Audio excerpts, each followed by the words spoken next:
Канал «Мы есть» представляет сказки у камина.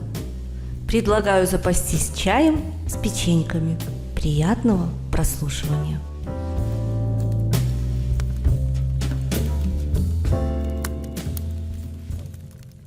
Андрей Долженко. Катавасия. Когда ты еще маленький, то тебе всегда чего-то не хватает. Вроде бы и спишь вдоволь, и кушаешь самое вкусненькое, а внутри тебя зудит вредная хочуха. Поэтому капризничаешь при любом удобном случае и требуешь избыточного внимания.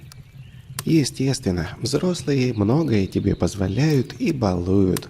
Конечно, кое за какие шалости можешь схлопотать подзатыльник или крепкое словцо. Ну, подуешься несколько минут, максимум пару часов, и оно опять за свое.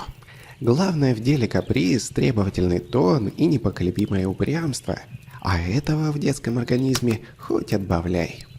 И не знаешь, где проберет желание, где оно зачешется на этот раз. И ведь не сдержишься, как с походом в туалет. Есть свои пределы.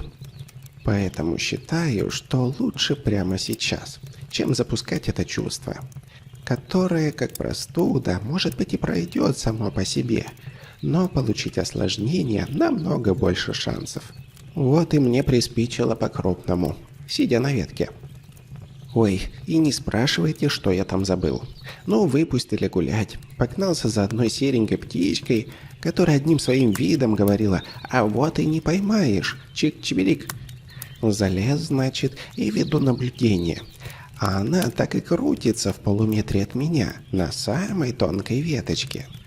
Думаю, если прыгнуть, то, может быть, и схвачу, но неминуемо разобьюсь о землю. Моя охота продлилась, наверное, минут 20, пока этой печуге не вздумалось лететь по своим птичьим делам, а я остался ни с чем и чуть не задремал под прохладной тенью густой листвы. Как тут навстречу начал приближаться гул детских голосов, а потом показался футбольный мяч. Эх, это они на пустырь за домами идут. У них там футбольное поле с воротами. Меня, как всегда, не позовут. Я слишком маленький. И все бы ничего, но ростом я всего с этот мячик. А войдут в азарт и полечу прямо в перекладину с дикими воплями. Мне бы за бабочками гоняться, а я тут на дереве о футболе мечтаю. Хотя, почему бы и нет? Вот возьму и стану настоящим мальчишкой такого же возраста. И будут у меня пепельно-голубые волосы, как моя шерсть. А моей ловкости можно только позавидовать. Так что первым делом забиваю десяток голов в створ противника, и можно идти нежиться на солнышке. А что, мальчишкой быть тоже неплохо. Не так, конечно, как котенком, но свои плюшки в этом тоже есть. Им ведь многое разрешают, и вкусненько периодически достается. А сколько игр у них, просто не сосчитать. Правда, придется учиться разговаривать и ходить в школу. Но я это еще не пробовал, так что не буду расстраиваться раньше времени. Хозяйский сын Борька, так тот радостно возвращается со школы, за исключением, когда получит какую-то отметку в дневнике. Тогда-то его отец Сан Саныч отшлепает хорошенько и велит сидеть за домашним заданием. Эх, а я жуть как не люблю, когда бьют. Хотя все равно плюсов в мальчишках куда больше, чем у моего четвероногого брата. Вот, например, больше не придется вылизываться, когти точить тоже не стану. За последнее я нет-нет, да и получал затрещину от Борькиной мамы. Сам виноват. Нечего было мебель портить. Теперь у меня для этих целей когтеточка появилась. И скажу я вам, заморчательная вещь. Мне кажется, все дело в силе желания, а не твоих возможностях. Тем более, как говорил Сан Саныч, мечтать не вредно. Сейчас вот как усну, как проснусь мальчиком. Чем не волшебство? Мурмяу. Только вот как меня будут звать? Что-то мне подсказывает, Фунтик не лучшее имя для ребенка. О, а что если взять имя Василий? Васька, Вася. Оно пользуется популярностью и у котов, и у людей. Вот у Борьки дядю зовут Васей, и местного кота зовут Васькой, хотя он ничейный. Все, решено, проснусь Василием.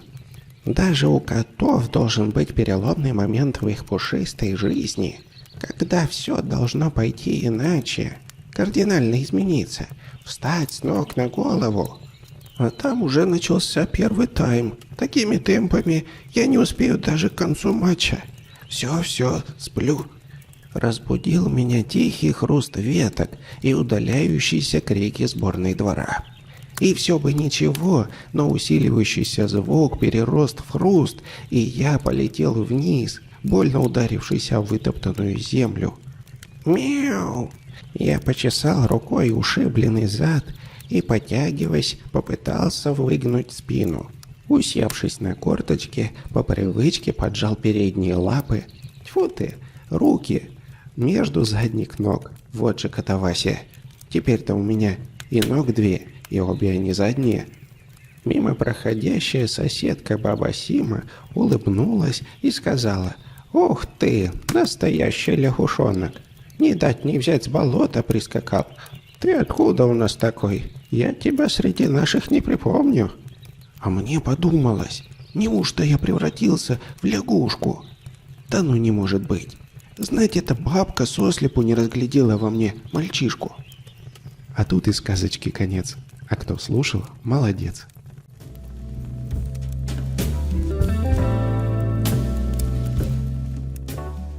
Для канала «Мы есть» сказку озвучил автор Андрей Долженко. Звукорежиссер и специалист по монтажу Леонид Абазовик.